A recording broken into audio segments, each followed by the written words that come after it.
President Biden calling for action on climate, jobs, infrastructure. And we have a guest now at the center of so much of this, Secretary of Transportation, Pete Buttigieg. And it's your first time on the beat during a very busy week. Thanks for making the time, sir. Glad I could be with you. Thank you. Absolutely. Let's get into it. Mr. Secretary, you were saying just today that transportation as a sector is the biggest contributor to greenhouse gas emissions. Walk us through what your boss, the president, is aiming to do and how you fit into these plans. So the president is setting very ambitious targets for the United States to cut our emissions in half on the timeline he laid out. But before I even get into that, let's just reflect for a moment on how great it is to see the U.S. leading once more, to see a convening of nations from around the world led by the United States back at the table that we walked away from under the last administration. So it's in that context that the president is challenging all of us to make sure that we meet these goals. And as he so often says, this is also the moment when we can put away the old false framework of climate versus jobs and demonstrate, especially in sectors like transportation where I work, that job creation through climate action is the way forward. Yeah, and you mentioned where you work. You are right in the thick of this spending battle over infrastructure. And many viewers may remember you from both your time as a mayor, your time as a candidate, and I'm sure you remember that we heard from a lot of Republicans that claimed they were for infrastructure last time around. Now, Senate Republicans have put out, as you know, this counterproposal new today. They say it would be $568 billion. It's a quarter of the Biden plan. It would double the amount spent on roads and bridges, a focus on that piece of it. So, Mr. Secretary, when you see this from the Republicans, brand new, what is your response?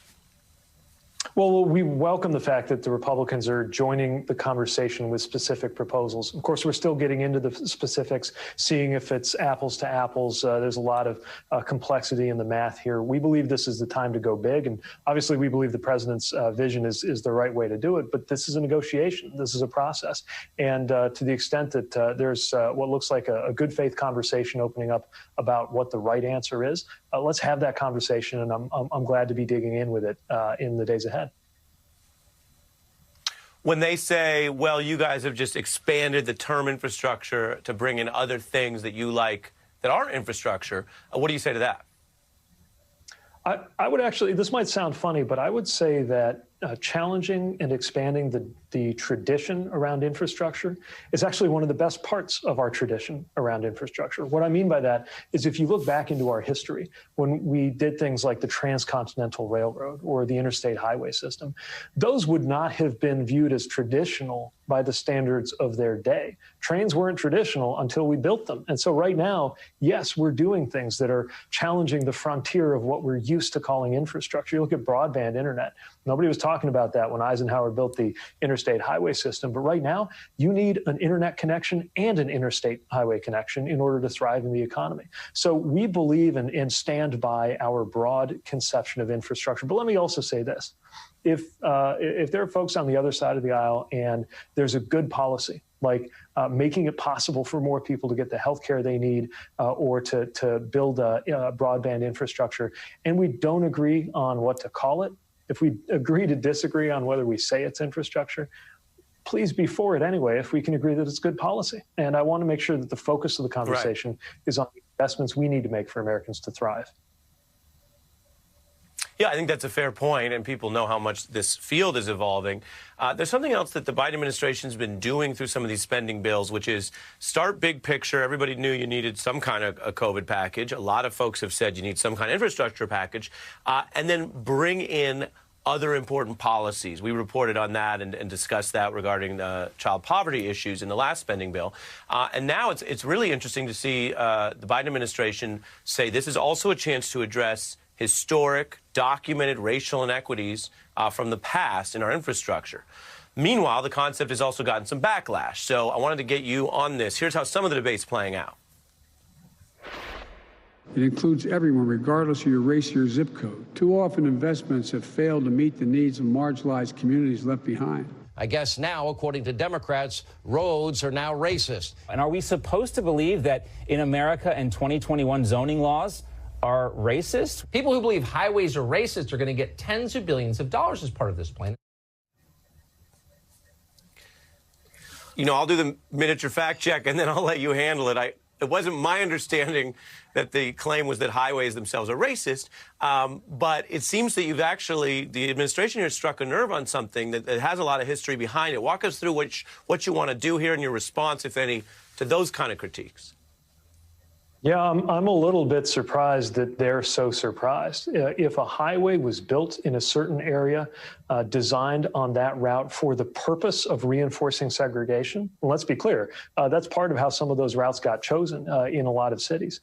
Or if a highway wound up dividing a neighborhood, or if a highway that was going to be set up to replace a certain neighborhood happened to always be black and brown neighborhoods, yes, there is racism physically built into that story. And I don't talk about that in the spirit of trying to make people feel guilty.